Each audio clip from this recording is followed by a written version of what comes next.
Sveiki, su manim šiandieną yra viešnia, teisininkė Edita Nakutė. Labas. Sveika. Tai Edita, iš tikrųjų šiandieną pakalbėsim apie darbo sutartis. Aktuali labai tema ir paprastai, ką pastebiu ar ne, iš praktikos žmonės gaudami darbo sutartį, kadangi būna nemažai puslapių, realiai net visko neperskaito, neįsigilina, ar ne? Tai kad paskui nebūtų kažkokių nustebimų tada, kada ateina atlyginimo mokėjimo metas, ar ne, arba darbdavys galbūt kreipiasi dėl kažkokių pažeidimų ar panašiai. Pasidalink, prašau, į ką labiausiai turėtų žmogus atkreipti dėmesį darbo sutartyje.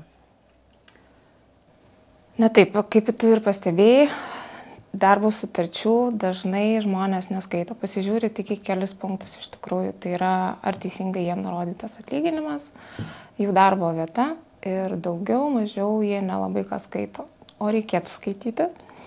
Tai šiaip reikėtų atkreipti, gal pradėsiu nuo to, kad darbo sutartis laikoma sudaryta, kai susitarėme dėl visų būtinųjų sąlygų. Būtinos sąlygos yra 3. Tai yra darbovietė, darbo apmokėjimo sąlygos ir pareigybė, taip vadinama darbo funkcijos. Kai dėl jų susitarėme, darbo sutartis yra laikoma sudaryta.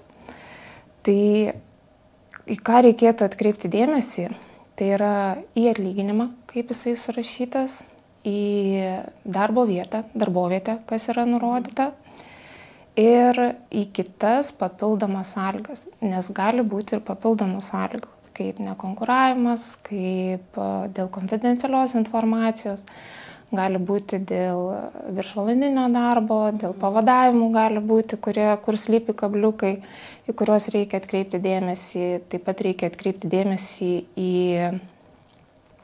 mokymosi išlaidas, kurie tikrai yra labai svarbus. Dažnai to nevertina darbuotojai.